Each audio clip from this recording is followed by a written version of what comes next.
నమస్కారం అండి. నేను doctor Pradeep Vajja, MD physician, Bhaskar hospital Shapur గండిమైసమ్మలో చేస్తున్నాను.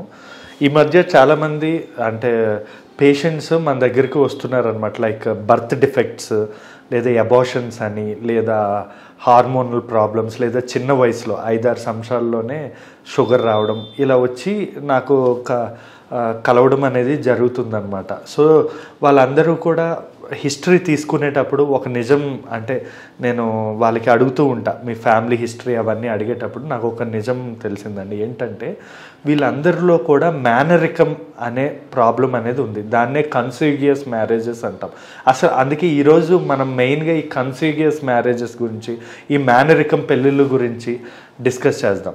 అంటే చాలామంది అడుగుతుంటారు, సార్ మేము మా సొంత బావని పెళ్లి చేసుకోవచ్చా అసలు అని చెప్పి అడుగుతూ ఉంటారు. నన్ను అడిగితే నేనైతే మాత్రం అస్సలు కంప్లీట్గా ఎగెన్స్ట్ కన్సిగ్యూయస్ మ్యారేజెస్, అంటే మేనరికం పెళ్ళికి ఎగెన్స్ట్గా ఉంటా. ఎందుకు ఎగెన్స్ట్గా ఉంటా అన్నది నేను మీకు ఈరోజు చెప్పదలుచుకుంటున్నా అండి.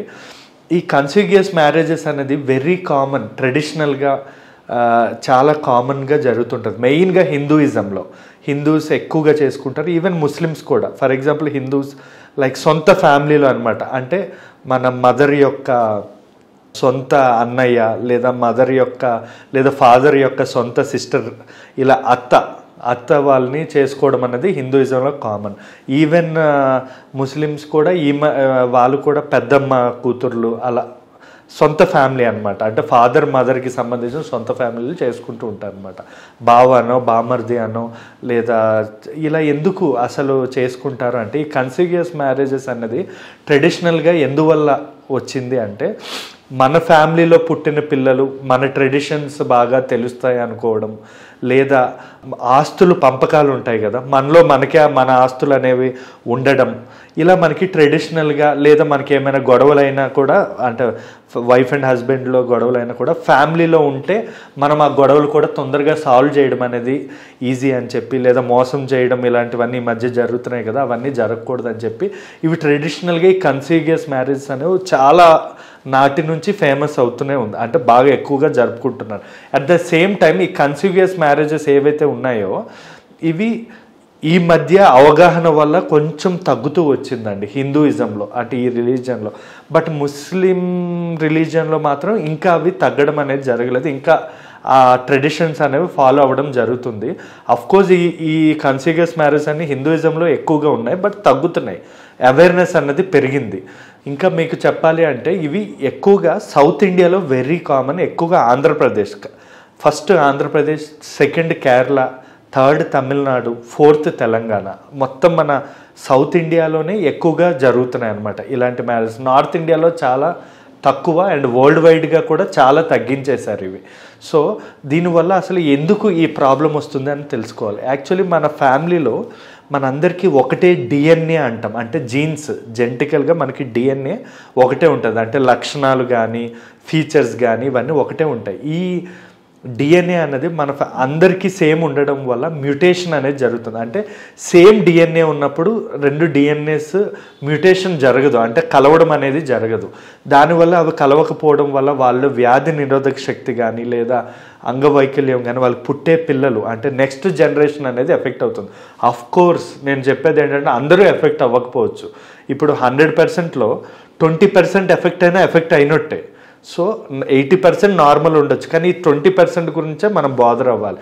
సో అందుకే నేనైతే చెప్పాలంటే ఇంటర్ క్యాస్ట్ మ్యారేజెస్ కానీ మనం ఏ రిలీజియన్ అలా చూసుకోకుండా కొంచెం దూరపు సంబంధాలు, చుట్టాలు కాకుండా దూరపు సంబంధాలే మంచిది. ఈవెన్ దూరపు సంబంధాల పిల్లలే కొంచెం తెలివిగా ఇవన్నీ కూడా ఉండడం అనేది జరుగుతుందన్నమాట. ఈ కన్సిగ్యూయస్ మ్యారేజెస్లో మెయిన్గా జెనెటికల్ కౌన్సిలింగ్ అనేది చాలా ఇంపార్టెంట్. నా దగ్గరకు వచ్చే ప్రతి పేషెంట్కి జెనెటికల్ కౌన్సిలింగ్, మొత్తం వాళ్ళ ఫ్యామిలీ హిస్టరీ అంతా, వాళ్ళ తాత ముత్తాత నుంచి మేము హిస్టరీ అడిగి ఒక కౌన్సిలింగ్ చేసి వాళ్ళు ఏ డిసీజెస్ వచ్చే అవకాశాలు ఉన్నాయి అన్నది ఈ జెనెటికల్ కౌన్సిలింగ్ అని చాలా ఇంపార్టెంట్. ఇది మినిమం 1 to 2 hours.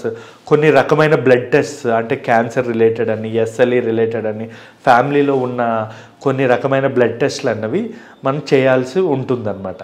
ఇంకా చెప్పాలి దీనివల్ల జరిగే అనర్థాలు ఏంటి అంటే, ఇప్పుడు మీరు పెళ్లి ఆల్రెడీ అయ్యి ఉండొచ్చు, ఏమేమి అనర్థాలు జరిగే అవకాశం ఉంటుందని తెలుసుకుందాం. మెయిన్గా ఈ మేనరికం పెళ్ళిళ్ళలో కంటి ప్రాబ్లమ్స్ అనేవి ఉంటాయండి. లైక్ పుట్టినప్పుడే పిల్లల్లో క్యాట్రాక్ట్ ప్రాబ్లమ్స్, లేదా హార్ట్లో హోల్స్ ఉండడం, లేదా పుట్టిన వెంటనే బేబీ అంటే మిస్క్యారేజెస్ ఎక్కువ అవుతూ ఉంటాయి. బేబీ మిస్క్యారేజెస్ అవుతుంటాయి ఎందుకంటే 2 డిఎన్ఏలు కలవకపోవడం వల్ల.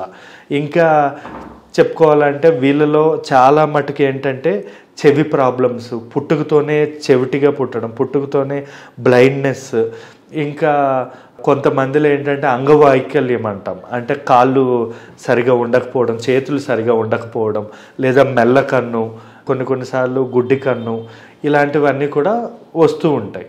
వీళ్ళకి పుట్టే పిల్లలు కూడా లో బర్త్ వెయిట్ ఉంటారండి. అంటే లైక్ వెయిట్ తక్కువ పుట్టడం కానీ, ఐక్యూ అంటే బ్రెయిన్ డెవలప్మెంట్ సరిగా, బ్రెయిన్ అబ్నార్మాలిటీస్, లేదా ఫ్యూచర్లో సిజోఫ్రీనియా అంటాం, పిచ్చి లాంటివి కానీ, ఇలాంటి వేరే ఇతర డెవలప్మెంట్ డిలేస్ అనేవి, మైల్ స్టోన్స్ తొందరగా అందుకుపోవడం, నత్తి రావడం, లేదా క్లెఫ్ట్ లిప్ అంటాం, అంటే ఇక్కడ లిఫ్ట్ పగిలి పుట్టడం కానీ, ఇలాంటివన్నీ కూడా జరుగుతాయి. దీనికి ట్రీట్మెంట్ ఏంటి అంటే, ట్రీట్మెంట్ ఏంటంటే first avoid the cause. Consanguineous marriages చేసుకోవద్దు, కానీ ఇన్ కేస్ చేసుకున్నారు అంటే జెనెటికల్ కౌన్సిలింగ్ చేసి ఏ జీన్స్ ఎఫెక్ట్ అయింది అన్న దాన్ని బట్టి కొన్ని ఆ జాగ్రత్తలు కానీ, దానికి తగ్గట్టు వ్యాక్సినేషన్స్ కానీ, దానికి తగ్గట్టు కొన్ని ఇంజెక్షన్స్ కానీ, కొన్ని ట్రీట్మెంట్స్ అనేవి కంపల్సరీ అనమాట. బిఫోర్ ప్రెగ్నెన్సీ అనుకున్నారు అంటే ఖచ్చితంగా డాక్టర్ దగ్గరికి వెళ్ళి జెనెటికల్ కౌన్సిలింగ్ అనేది తీసుకోవాల్సి ఉంటుందండి.